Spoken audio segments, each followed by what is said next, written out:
부처님은 2639년 전에 이 세상에 출생을 하셨다. 출생하실 때의 모습을 굉장히 이렇게 신비롭게 경전에 기록이 되어 있어요.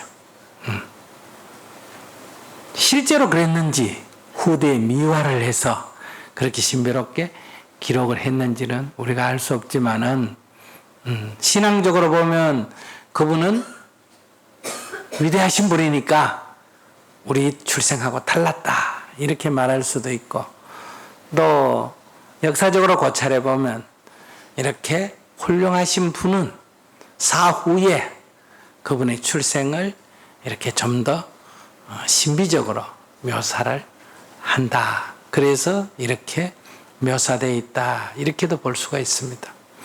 어떻게 묘사되어 있나 하면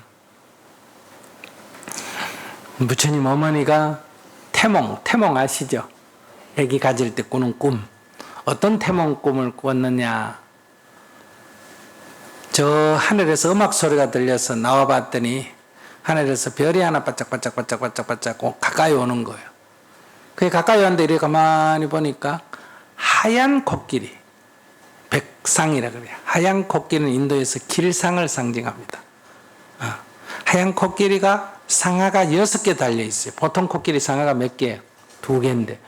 이러면 이제 인도에서 가장 성스럽다 이런 말을. 6개 상아가 달린 흰 코끼리가 하늘에서 쭉 내려오더니 우여 오른쪽 옆구리 이 갈비 사이로 싹 들어가 버리는 거예요. 그래서 하고 깨보니까 꿈이야. 그래서 이런 이제 꿈을 꾸고 아기를 잉태했다. 그래 9달 반이 돼서 당시 인도 풍속은 아기를 낳을 때는 친정에 가서 낳습니다. 자, 부인의 고향에 가서 낳는데 이 아버지는 숫다다나 왕인데 석가족이고 사카족이라는 우리가 그냥 석가족이라 그러고, 어머니는 꼴리족이에요. 종족이 서로 달라요. 민족이 서로 달라. 그런데 이제 서로 결혼 동맹 관계에 있어요. 그러니까 이쪽 여자는 저쪽에 시집가고 저쪽 여자는 이쪽에 시집오는 이런 관계인데, 나라 크기가 어느 정도 되나 하면 가야 정도 돼요. 가야가 뭐예요? 육가야가 있죠, 그죠? 이제 고대 왕국으로 발달하지 못했잖아요. 그러니까 부족 연맹 수준이란 말이에요. 이제 그런 작은 나라인데 거기에 이제 태자로 태어난 거예요. 그래 어머니가 이제 친정으로 가다가 정오쯤 돼서 이제 해가 아주 세잖아, 그죠? 그래서 아주 좋은 숲을 만났어요. 그래서 그 숲에서 좀 쉬어가자 하고 가마를 내렸어요. 그 지역 이름이 룸빈이에요. 룸빈이. 그 룸빈이 동산에 내려서 이렇게 이제 휴식을 하는데 그 숲이 뭐냐? 나무가 아쇼카 나무였어요. 그 아쇼카 나무에 꽃이 만발해 있었어. 그래서 그 꽃 구경을 이렇게 하다가 하도 꽃이 하나가 더 탐스럽게 피어 있어서 오른손을 들어서 그 꽃가지를 딱 잡을 때 산기, 그러니까 통증을 느꼈다 이런 얘기. 그래서 갑자기 천막을 치고 준비를 해서 아기를 낳았다. 그 아기 낳을 때 이제 오른쪽 옆구리로 낳았어요. 아래로 낳은 게 아니고 오른쪽 옆구리로 낳았다. 아기를 낳으니까 하늘의 신들이 내려와서 브라만 범신들이 내려와서 그물로, 황금 그물로 아기를 받았다. 그러니까 용왕이 나와가지고 물을 뿜었다. 더운 물, 찬물을 뿜어가 아기 몸을 씻기니 아기 몸이 황금빛으로 빛났다. 이런 얘기. 그래서 아기 몸을 저렇게 묘사하고 있는 거예요. 그 아기가 스스로 아무 부축도 안 받고 동서남북 사방으로 7발자국을 걸어갔다는 거예요. 그러고는 딱 서더니 한 손은 하늘을 향하고 한 손을 땅을 향해서 큰 소리로 외쳤다. 천상천하 유아독존이여 삼계계고 아당 안지로다. 이렇게 말했다는 거예요. 물론 한문으로 말 안 했겠죠. 인도말로 했겠지. 인도말로 했겠지만은 이제 현재 우리가 쓰고 있는 경전이 한문으로 이렇게 이제 번역이 돼가 기록이 돼 있어. 이렇게 태어났다 이런 얘기. 그래서 이제 우리가 이렇게 아기 태어났을 때 아기 몸을 씻기니 황금빛으로 빛났다 하는 거는 사람 모양이었는데 사람으로 태어났는데 씻어보니까 누구더라? 부처더라 이 얘기예요. 진짜 그랬느냐? 진짜 오른쪽 옆구리로 나왔느냐? 그때 제왕 절개 수술을 그때부터 했느냐? 그러더라도 어떻게 옆구리로 나왔냐? 좀 이상하다. 이제 의문이 생기죠. 진짜 7발자국 걸었느냐? 진짜 아기가 말을 했느냐? 이제 이런 의문이 든다. 그럴 때 아무런 의문이 없이 그래 그분은 만중생의 스승이니까 마땅히 그렇지 어떻게 우리같이 그렇게 태어나겠냐 이렇게 생각하는 것을 뭐란다? 믿음이라 그래. 이렇게 믿으면 나쁘나 믿어도 괜찮나? 믿어도 괜찮다. 왜? 믿음은 자유이기 때문에. 그러니까 우리 부처님은 그렇게 태어나셨다. 이렇게 믿는 것은 자유다. 신앙이기 때문에. 그런데 이제 안 믿어진다. 말도 안 되는 게 이상하다. 이렇게 생각하는 거면 믿음이 없는 사람이냐? 아니다. 우리는 믿을 자유도 있고 믿지 않을 자유도 있기 때문에. 그러면 이 믿는 사람에게는 그냥 그러면 되는데 믿지 않는 사람은 그럼 이걸 어떻게 받아들여야 되느냐? 이것은 상징성으로 받아들여야 된다. 그러니까 당시의 인도 사람들은 어떤 사회 현상을 다 이렇게 신의 어떤 조화로 이해했다. 그 당시 문화가. 그래서 이 사물, 모든 사물에는 뭐가 들어있다? 신이 내재해 있다. 신성이 있어서 신이 이렇게 다 한다. 이런 생각을 했기 때문에 이제 이렇게 묘사를 한 거예요. 그럼 그 뭐냐? 오른쪽 옆구리로 태어났다 하는 것은 부처님이 왕족 출신이었다 하는 걸 상징하는 거예요.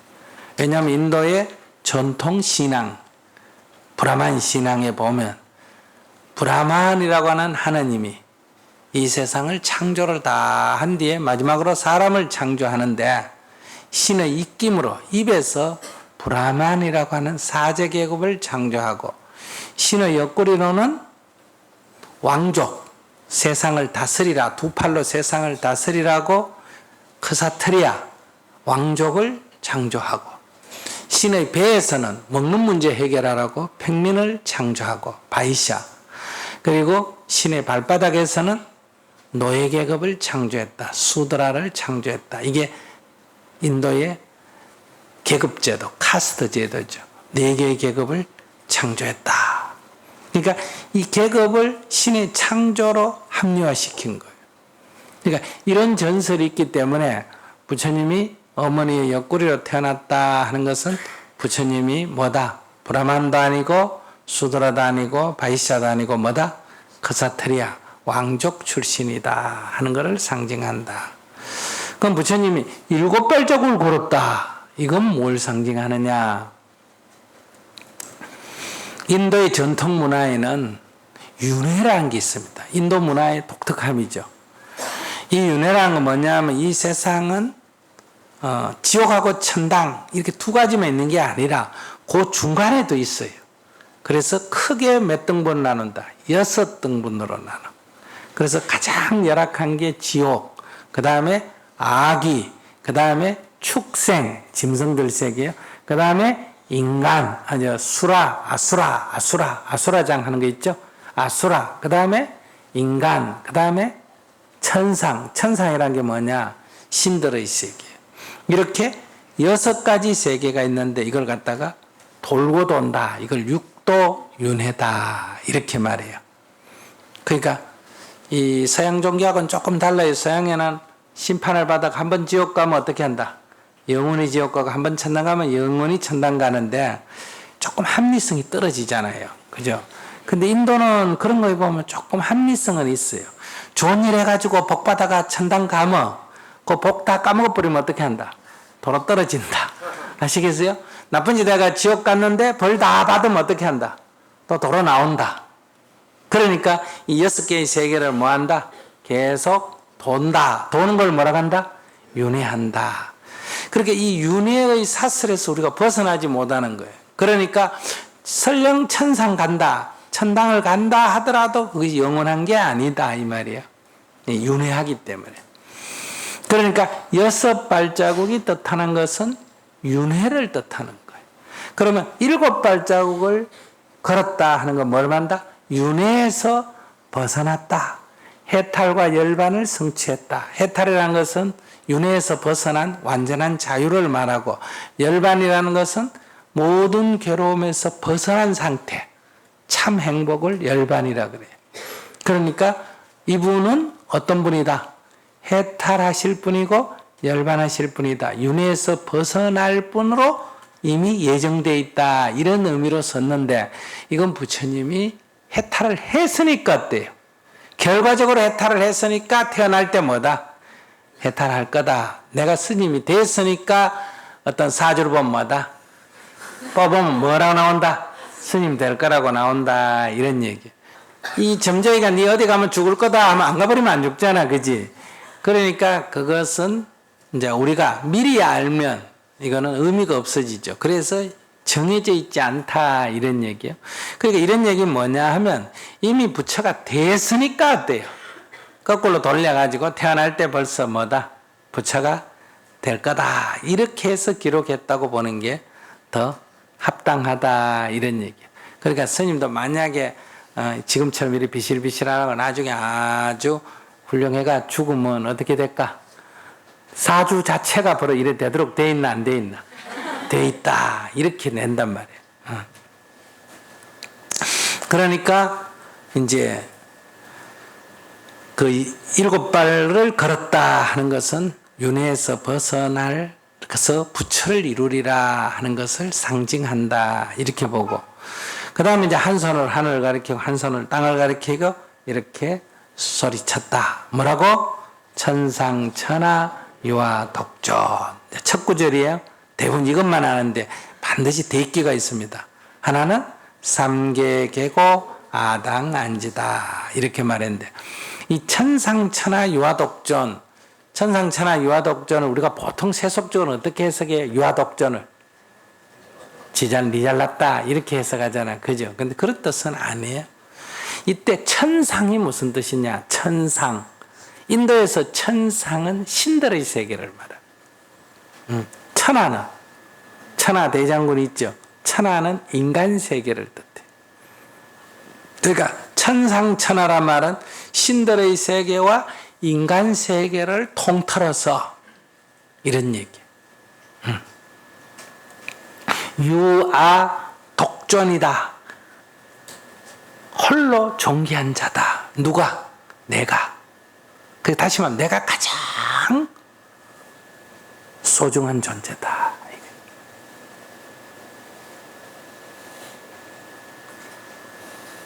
그럼 이때 나라는 것은 부처님이 자기 보고 내가 가장 소중한 존재다 그랬으니까 부처님을 지칭하죠. 그죠? 근데 이것은 우리 모두에게 똑같이 적용되는 거예요. 우리 모두가 원래 뭐니까? 부처니까. 우리도 부처가 될 수 있는 성품을 다 가지고 있기 때문에. 그래서 이것은 인간 존엄선언이다. 이렇게 말할 수 있어요. 근데 여러분들이 지금 자기가 가장 소중한 존재다. 이렇게 인정합니까? 천상천하에 신들과 인간 세계를 통틀어서 내가 가장 소중한 존재다. 이걸 붙다가 선언하셨어요. 근데 서양에서는 뭐예요? 인간의 권리, 인권을 뭐란다? 천부적 권리라 그러죠. 천부적 권리라는 것은 신이 부여해 준 권리라는 뜻 아니에요. 그럼 이건 신이 부여했으니까 이 인권 위에 뭐가 있다? 신권이 있다는 얘기 아니야. 이건 완전히 차원이 다른 얘기야. 뭐라고? 천상천하. 그러니까 천하만이 아니라 뭐까지 포함해서? 천상까지 포함해서 인간계와 신들의 세계까지 포함해서 가장 소중한 것이 바로 나다. 내가 가장 소중한 존재다. 그럼 여러분들은 지금 인간계 한번 보자. 여러분들 인간계라는 게 뭐예요? 천하라는 게 형이학적인 거예요. 우선 돈. 여러분들 돈보다 중요해요? 덜 중요해요? 에이, 말이싸. 말이야. 그렇지. 여기 300만 원 주는, 즉 연봉 5천만 원짜리 회사 다니다가 저쪽에서 7천만 원 준다 그러면 가나 안 가나? 그럼 뭐요? 돈에 팔려가잖아. 그러고 결혼할 때 이 남자 봤는데 이 남자는 연봉이 3천만 원이고 이 남자는 연봉이 7천만 원이다. 어느 남자 선택해? 그러니까 전부 돈이잖아 이거. 응? 사람이 죽어도 다 값으로 돈을 치나 안 치나? 돈으로 치지. 배상을 얼마나 하나 죽으면 이걸 얼마를 쳐야 되나? 비행기 타다 떨어져 죽으면 좀 많이 쳐주고 버스 타다가 넘어지면 좀 적게 쳐주고 아시겠어요? 그러니까 지금 우리 사회는 사람이 주인인, 사람이 가장 귀한 사회는 아니에요. 뭐가 제일 귀한 사회다? 돈이. 그러니까 신이 가장 존귀한 존재인 사회가 신본주의예요. 중세 같은 무슨 주의다? 신본주의. 그러니까 우리는 지금 무슨 주의다? 자본주의. 자본이 주인이에요. 자본이 모든 것의 기준이에요. 근데 부처님은 돈도 아니고 권력도 아니고 명예도 아니고 우리 보통 욕망의 노예 이러잖아. 그죠? 욕망도 아니고 쾌락도 아니고 이념도 아니고 믿음도 아니고 신도 아니고 제일 중요한 게 누구라고? 바로 자기 자신이다. 여러분 그런 정도의 자각 갖고 살아요? 자기를 그렇게 소중하게 생각하나? 자기가 다이아몬드보다 더 귀하다고 생각하나? 특히 자기에 대해서뿐만 아니라 남에 대해서도. 그럼 나만 그런 게 아니라 다른 사람도 다 그렇다는 얘기 아니에요. 그죠? 그럼 생명 하나하나가 이 세상에서 가장 존귀하다. 생명 위에 어떤 이념도 존립할 수가 없다. 어떤 이념을, 어떤 사상을 가지고 인간을 단죄할 수가 없다. 이렇게도 볼 수 있어. 이건 누가 부여한 게 아니라 이건 절대적인 거다. 인간이 있고 거기에서 사상도 나오고 이념도 나오고 도덕도 나오고 윤리도 나오고 돈도 나오고 권력도 나오고 다 나온다. 근데 우리의 실제 세계는 그렇지 않습니다. 이렇게 소중한 자기를 우리는 발견하지 못하고 이걸 상실해버렸다. 이걸 잃어버리고 이 자리엔 뭘 둔다? 돈을 두고 산다. 이 자리에 이념을 두고 산다. 이 자리에 사상을 두고 산다. 이 자리에 도덕을 두고 산다. 이 자리에 명예를 두고 산다. 이 자리에 권력을 두고 산다. 이걸 뭐라냐? 자아 상실이라고 그래. 현대사회를 뭐라고 한다? 자아 상실의 시대.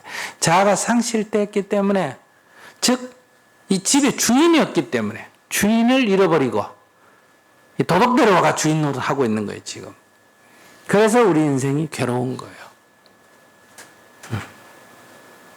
그래서 여러분들이 얼마나 생명경시냐. 자기 목숨을 자기가 끊잖아.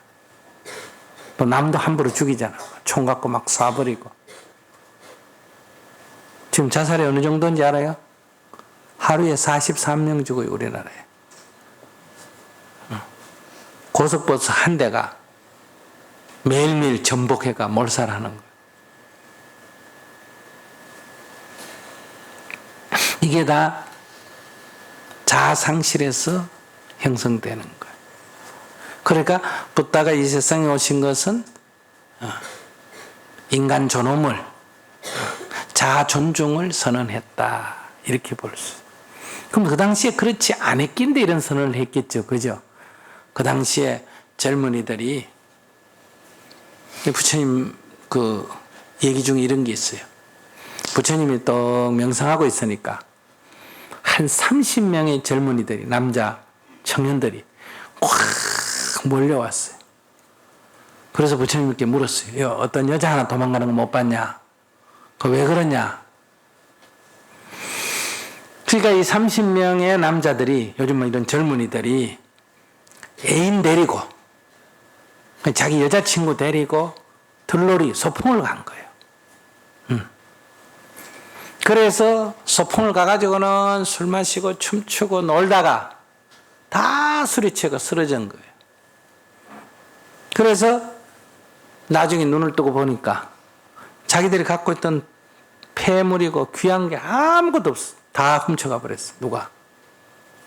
보니까 그 남자 30명 중에 한 명이 애인이 없었어. 그래서 유녀를, 기생을, 그러니까 돈 주고 네 오늘 하루 애 내라, 그러니까 데리고 온 거예요. 그러니까 이렇게 놀다가 다 취해가 잠드는 중에 그 여자가 싹 훔치고 도망가 버린 거예요. 한 명 것도 아니고 몇 명 거를, 30명 거를. 그러니까 이제 부처님께 여자 못 봤냐? 우리 물건 다 훔쳐갔다, 이랬어. 그러니까 부처님이 웃으시면서 젊은이들 보고, 여보게들, 잃어버린 물건을 찾는 게 중요하냐? 잃어버린 자기 자신을 찾는 게 중요하냐? 이렇게 물었어. 이것들이 술 먹는 놈들이라도 맑긴 알아들었나 봐. 그러니까 뭐라고 대답했냐? 아이고, 그야 잃어버린 자기 자신을 찾는 게 훨씬 더 중요하죠. 이렇게 얘기했더니, 그러면 앉아라. 무슨 얘기다? 지금 너는 물건 잃어버린 것 같고 난리를 피우는데 너는 뭘 잃어버리고 있다? 너 자신을 잃어버리고 있다, 이 얘기죠. 그래, 앉아라 해가 앉혀놓고 쭉 말씀을 했더니 듣고 마치 자던 사람이 눈을 뜨듯이, 눈 감고 있는 사람이 눈을 뜨듯이 정신이 번쩍 들었어. 그래서 30명이 다 출가해버렸어. 그 당시에 젊은이들이 뭐 했다? 굉장히 쾌락을 즐겼다거나, 부처님도 젊을 때 막 굉장히 쾌락을 즐겼어. 그리고 그 부처님께 출가한 야사비구 얘기 들어보면 거기도 마찬가지야. 그냥 친구들하고 올려가 술 먹고 춤추고 놀다가 쓰러져가지고 술 취가 그냥 막 엎어져서 자다가 눈을 뚝 뜨니까 촛불이 타고 있는데 친구들이 막 전부 이렇게 쓰러져서 자고 있는데, 어젯밤에 그 아름답던 무의들, 춤추고 놀던 그 아름답던 여인들도 다 쓰러져 자고 있는데, 그러니까 쓰러져서 술 취가 자니까 모습이 어떻겠어? 어떤 사람은 코를 골고 자고, 어떤 사람은 토해놓고 자고, 어떤 사람은 막 가슴을 드러내놓고 자고, 막 남의 몸에다 다리 걸쳐놓고 자고. 이게 인도에서는 당시에 천민들은 죽으면 화장을 안 하고 이렇게 쓰레기 갖다 버리듯 시체를 이렇게 숲에다 갖다 버려요. 그럼 그 쓰레기처럼 시체를 갖다 던져버리니까 그게 서로 엉켜 있잖아, 그죠? 그거 하고 그 자기하고 놀던 사람들이 엉키고 설켜 있는 게 똑같이 보이는 거예요, 인상이. 그래서 갑자기, 아, 괴롭다. 나의 아름답던 이 궁전 같은 무도의 장이 어찌 무덤과 같은가. 이렇게 해서 괴롭다고 가다가 부처님을 만나가지고 설법을 듣고 깨쳐서 출가했거든요. 요즘 말하면 삼성 재벌의 외아들 같은 사람. 그게 이제 구리가 장자의 아들 야사비구인데, 그런데 이런 건이 경제는 한두 건이 아니에요. 그걸 보면 당시의 젊은이들이 이렇게 쾌락을 즐겼다. 이 야사 비구는 친구들도 또 국내 친구입니다. 국제 친구들까지 있었어요. 그리고 이렇게 쾌락을 즐겼는데 내가 수행자가 되니까 이 야사 친구들이 국내 친구 4명이 이거 틀림없이 어디에 홀려서 유혹을 받아 이래야 돼. 얘가 그렇게 수행할 애가 아니라는 거예요. 맨날 같이 놀아내는데. 그래서 우리 그 구해주러 가자. 이래 찾아왔다 부처님 만나 이 4명이 출가했거든. 그러니까 국제 친구 50명이 모여가 이 몇 명이 가면 했더니 그 사람이 괴력이 있어가 그 도인이 있어 그거 가서 다 끌려 들어간다고 50명이 떼거지로 모아와가지고 구하러 왔다가 50명이 부처님 법문 듣고 다 출가해버렸어. 그래서 이게 야사와 친구 55인이라는 게 아주 유명한 사건입니다. 야사와 그 친구 55인. 그러니까 합해가 55인이죠. 54명이니까. 이게 이제 최초 출가자 5명하고 이 55인을 합해가 60명. 이걸 두고 부처님이 전법선언 했단 말이에요. 그러니까 이런 얘기를 제가 하는 거는 그 당시에 그만큼 이 물질에 권력에 젖어 있고 욕망에 젖어 있고 돈에 젖어 있고 쾌락에 젖어 있고 이랬다 이런 얘기. 그 다음에 이제 또 다른 한쪽은 이제 그 당시에 브라만교라고 하는 종교에 명심돼 있었죠. 그래서 아무리 죄를 지어도 강가강에 가서 모욕하면 뭐한다? 천국에 태어난다. 이런 걸 믿던 시대니까. 그래서 여기 천상천하라고 나오는 거예요.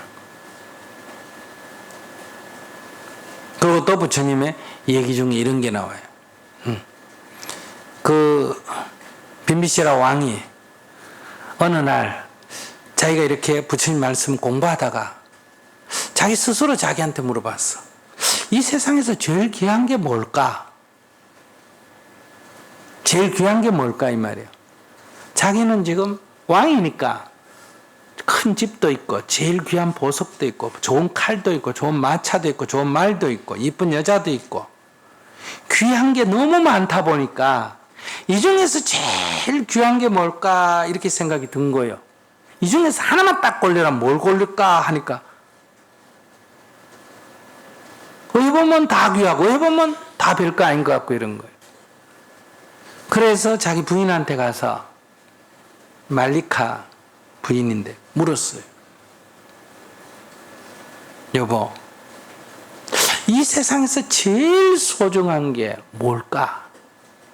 이렇게 물었어. 근데 정답이 있는데 알아요?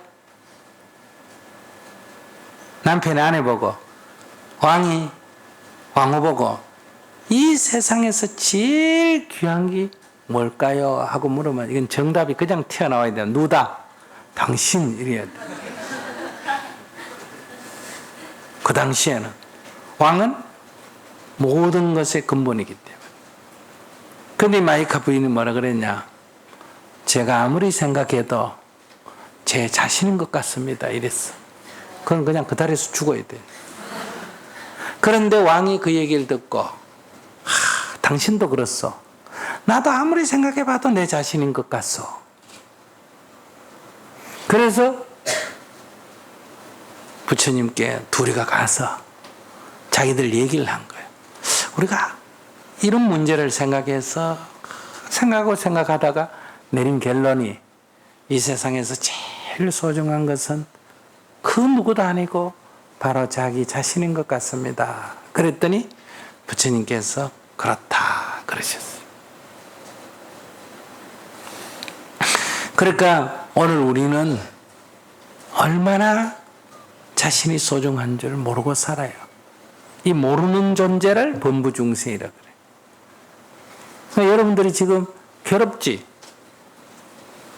그럼 뭐예요? 자기가 자기를 괴롭히는 거예요. 왜 괴롭니? 이러면 애인하고 헤어졌어요. 이래. 그래서 또 물어봐. 야, 애인하고 헤어졌는데 왜 괴롭니? 애인하고 헤어졌으니 괴롭죠. 아니, 애인하고 헤어졌는데 왜 괴로워? 아니, 스님은 연애를 알아보니 그런 소리를 하지. 해보고 안 해보고가 중요한 게 아니라 애인하고 헤어졌는데 왜 괴롭니? 걔가 와서 네 물건을 뺏어가니 너를 때리니? 애인하고 헤어졌는데 왜 괴롭니? 애인하고 헤어졌는데 어떻게 안 괴로워요? 그리고 둘이가 얘기가 안 돼. 나는 애인하고 헤어졌는데 왜 괴롭냐고 묻는데 그게 왜 괴로울 일인지, 그럼 그게 왜 안 괴로울 일인지. 그래서 내가 그래. 애인하고 헤어졌으면 어떻게 애인이 또 필요하니? 그러면 딴 사람 만나면 되잖아. 필요 없으면 안 만나면 되잖아. 근데 그게 괴로울 일이야. 그게 계속 붙어 있으면 네 평생 한 남자밖에 못 만나는데 그게 떨어져 주니까 네 새로운 남자 만날 수 있잖아. 기회잖아, 기회. 내 같으면 입가에 미소를 짓겠다. 근데 이렇게 대화를 한단 말이에요. 그런데 내가 그럴 때 어떠냐? 애인하고 헤어졌기 때문에 괴롭다 하는데 자꾸 얘기를 하면 나는 괴로워야 되는 거야. 안 괴로울 수가 없어. 어떻게 내가 안 괴로울 수 있단 말이에요. 이렇게 주장을 해. 그걸 하다가 안 되면 내가 그러지. 그래, 실컷 괴로워라. 괴로운 게 그래 좋으나. 이거 좋다 그래. 실컷 괴로워라. 내가 이러죠. 이거 자기를 괴롭히는 거예요. 어떤 핑계를 대고 자기는 괴로워야 되는 거예요. 이게 뭐 자아상실이에요. 자기가 정말 소중하다면 왜 자기가 자기를 괴롭혀? 근데 우리는 자기가 자기를 괴롭히는지도 몰라요. 자기를 열등하다고 규정해놓고 못났다고 괴로워하고, 이게 자기 소중한 줄을 모른다. 그러니 오늘 부처님이 오신 뜻은 여기서는 붓다가 가장 존귀하다 이래 되는데 여기서 여러분들 각자는 건 붓다가 그렇게 선언한 거고 내가 가장 존귀하다 이런 거고 오늘 우리 모두에게는 각자 자기가 가장 소중한 존재다. 가장 존귀한 존재다. 그 무엇으로도 여러분들을 대신할 존재는 없어요. 근데 우리는 그렇지가 않단 말이지. 여러분들이 몇 푼의 돈에 팔리고 이념에 팔리고 믿음에 팔리고 그래서 제정신 못 차리고 살고 있죠. 이게 첫 번째. 그러니까 내가 가장 소중한 존재임을 자각을 하면 어떻게 되느냐? 여러분들은 괴로울래야 괴로울 수가 없다 이 말이에요. 그래서 괴로움이 없는 자 이거를 열반 모든 속박으로부터 자유로워진 자 이거를 해탈 이렇게 말해요. 이게 붓다예요. 자기가 자기 운명의 주인, 자기가 이 우주의 주인, 자기 운명의 주인 이걸 붓다라고 말한다. 우리 모두는 그렇게 될 수 있는 권리, 그렇게 될 수 있는 소질을 가지고 있다. 그런데도 우리는 그걸 팽개치고 노예처럼 산다. 노예로. 우리는 첫째는 내가 이렇게 자기를 학대해서는 안 된다. 여러분들 우리 검든 희든 여자든 남자든 신체 장애든 건강하든 키가 크든 작든 어릴 때 경험이 어떻든 여러분들 애가 태어날 때 아버지 어머니가 결혼식을 해서 만나야 태어나나 결혼식 안 해도 만나면 태어나나? 태어나지. 결혼식 안 하면 안 태어나나? 그러면 내가 상대를 원해서 만났을 때만 애기가 태어나나 싫은데도 억지로 나를 데려가서 자도 애가 생길 수가 있나? 어떻게 생길 수 있나 없나? 있지.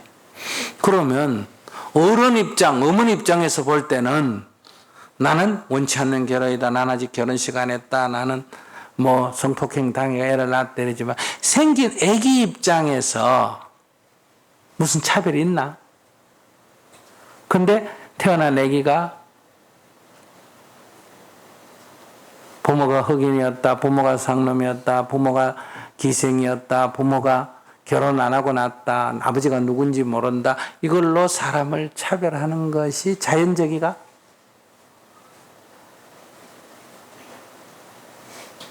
근데 얼마나 차별해?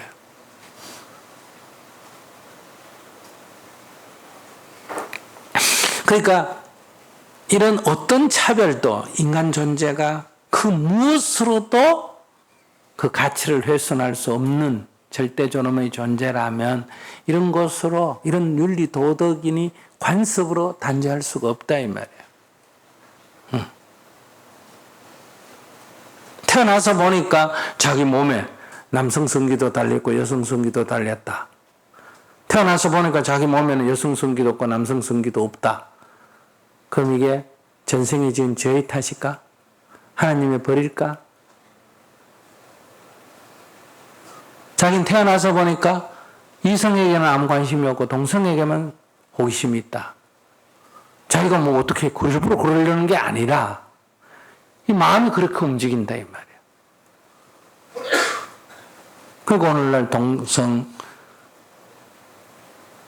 대한 이런 혐오증 이런 것도 다 자연 질서에 어긋나는 거예요. 기독교 말하면 창조 질서에 어긋난다 이거예요. 만약 하나님이 다 창조물이라면 하나님이 그렇게 창조한 건데 어떻게? 그럼 이건 아니다. 그럼 이건 에러라는 거 아니야. 하나님이 에러를 만들었다. 그럼 하나님 무오르성에 어긋나잖아. 그죠? 그럼 하나님도 틀리네 이 말 아니야.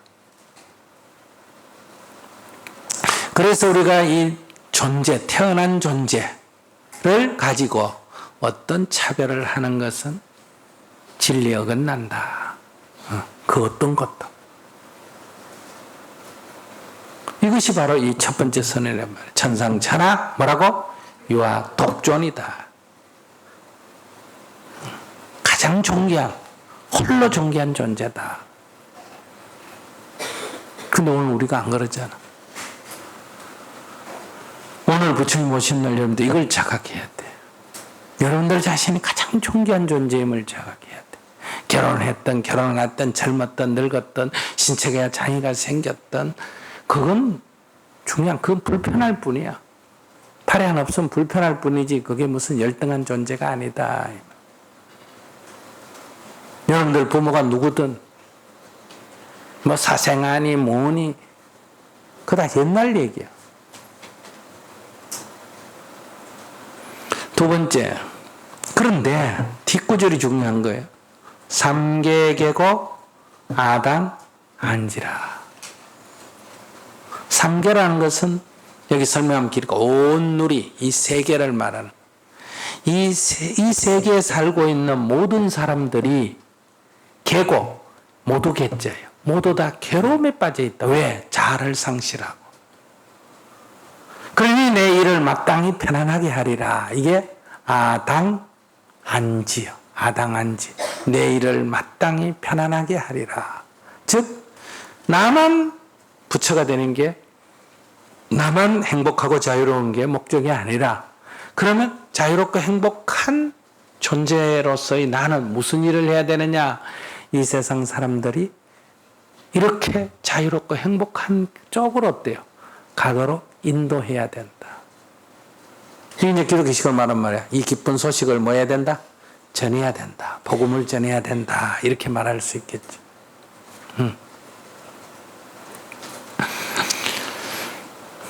그러니 첫째는 스스로 자유롭고 행복한 존재가 돼야 하고, 두 번째는 다른 사람도 자유롭고 행복한 존재가 될 수 있도록 역할을 해야 된다. 이걸 우리 이제 정토행자는 이 두 부처님의 태어남의 일성으로 표현했다는 것은 부처님의 삶을 한마디로 요약하면 이렇게 살으셨다. 이런 얘기예요. 자기를 행복하게 하고 남을 행복으로 인도하는 일을 하셨다. 이 얘기예요. 그걸 정토회로 표현한 게 뭐예요? 앞구절이 뭐다? 괴로움이 없는 사람, 자유로운 사람이 되어. 뒷구절이 뭐다? 이웃과 세상에 잘 쓰인다. 이렇게 표현한 거예요. 이거는 이제 대승불교 언어로 표현하면 뭐라고 한다? 상고벌이 하와 중생. 위로는 깨달음을 구하고 아래로는 일체 중생을 교화한다. 그러니까 나를 위하는 것과 남을 위하는 것을 구분하지 않는다 이게. 선우도 아니고 좌우도 아니고 동시적이다. 이게 붓다가 이 세상에 오실 때 일성으로 표현됐는데 그것은 그분의 삶을 누군가가 묘사할 때 그분의 일생을 한마디로 요약하면 이런 삶을 사셨다. 이렇게 말할 수가 있다. 그러니까 우리 오늘 부처님 오신 날을 맞아서 여러분들이 다시 한번 이걸 자각할 필요가 있다. 오늘날 우리가 물질이 풍요한 사회에 살지만은 자아 상실의 시대다. 이 세 가지 상실이라 그래요. 첫째, 개인은 자아가 상실되고 있고, 인류 공동체는 공동체가 붕괴되고 있고, 지구적인 차원에서는 환경이 파괴되고 있다. 이게 오늘 현대사회가 안고 있는 큰 병폐, 문명의 한계를 세 종류로 말하면 뭐라고? 지구환경 파괴, 인류 공동체 붕괴, 자아상실. 이렇게. 자아상실, 공동체 붕괴, 환경 파괴. 그러니까 이것에 회복하려면 제일 중요한 게 자아 회복이 가장 중요해요. 여러분들이 우선 행복해야 돼. 자유로워야 돼. 뭘 하든지 간에. 그리고 그것이 나만이 아니라 우리가 함께 그렇게 돼야 된다. 이게 공동체성을 회복하는 거다. 내가 이익을 보기 위해서 너를 손에 끼치는 게 아니다 이거예요. 너에게도 이익이고 나에게도 이익인 것. 이걸 자리 이타. 나도 이기고 너도 이기다 이 얘기죠. 이런 공동체성을 회복해야 하고, 그리고 인간의 발전이 자연을 파괴하고 정복하는 데서 오는 것은 이것은 제살 깎아먹기다. 잘못된 거다. 그래서 자연과도 우리가 공존해 가야 된다. 조화를 이루어야 된다. 이게 이제 우리가 지속 가능한 발전이라 그러죠. 자연을 파괴하는 발전은 한계가 있다. 그래서 우리가 지속적인 우리의 이 삶이 영속되려면 이게 서로 돕는 관계, 상생의 관계에 있어야 한다. 이것이 이제 우리가 말하는 현대 문명의 병폐를 치유하고 새로운 세계로 나아가야 할 방향이라고 볼 수 있는데 그것을 선언하셨다. 근데 불행히도 2600년 전에 선언을 하셨는데도 불교 신자가 몇 억이 되도록 늘었는데도 세상에 변화가 없다는 것은 불교 신자가 아니다. 삐깔만 신자고 이름만 신자다.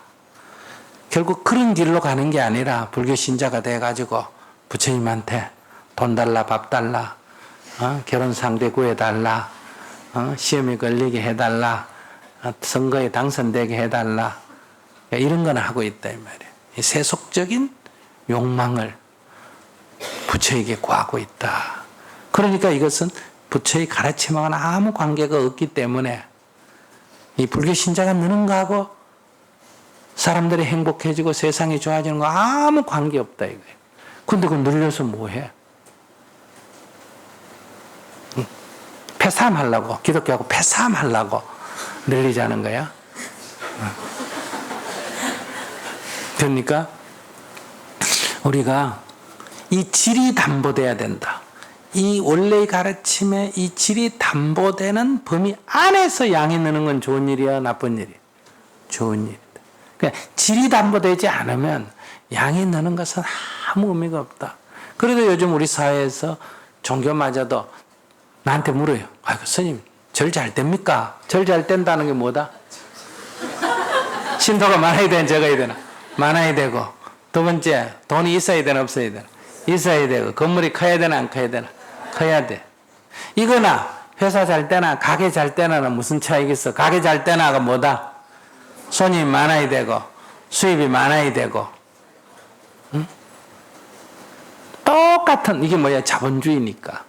그러니까 종교마저도 이미 자기의 본래의 그 방향을 잃어버리고 이 자본주의 사회에서의 종교는 자본주의에 물들어 있는 거예요. 그래 놓고 우리가 뭐 사회주의 종교가 뭐 종교성이 없느니 북한에 뭐 종교가 없느니 북한이 다 주체사상에 무슨 노릇한다? 하수인 노릇한다. 맞아요. 북한에 종교 없어요. 전부 그 주체사상 아래였대요.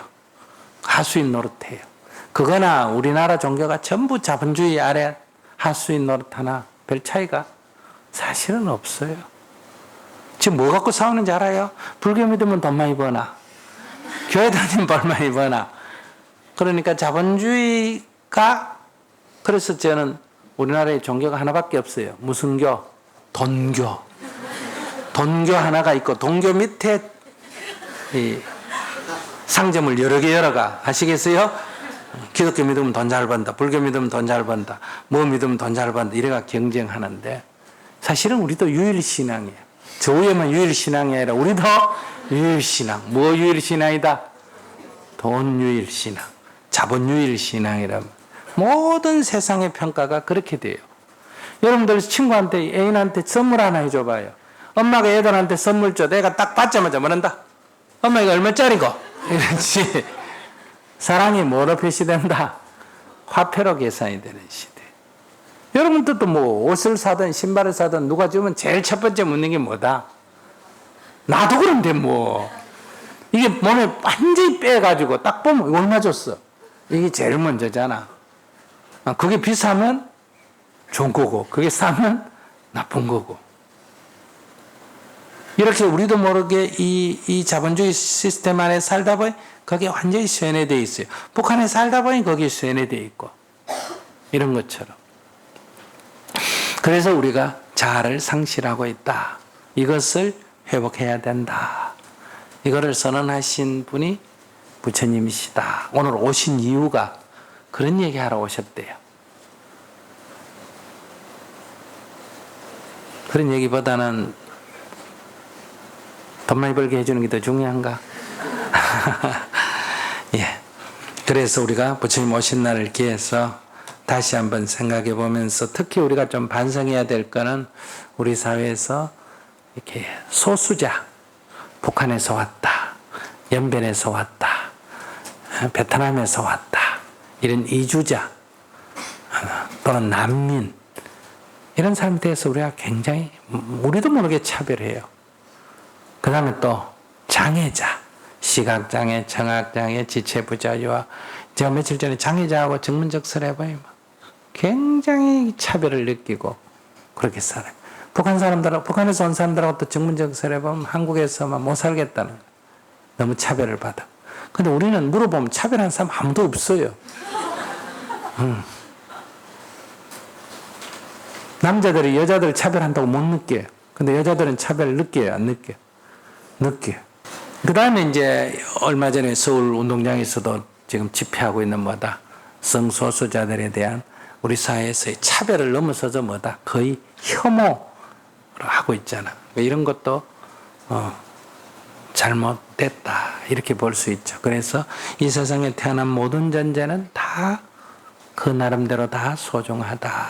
이거를 우리가 다시 생각하고 특히 소수자에 대해서 우리도 모르게 이렇게 말 한마디나 행동이 전혀 차별할 의식을 못하면서도 차별하는 이런 속에 있기 때문에 우리가 소외된 사람에 대한 오늘 부처님 오신 날을 위해서 특별히 더 우리가 주의를 기울이자 이런 말씀을 하면서 마치겠습니다.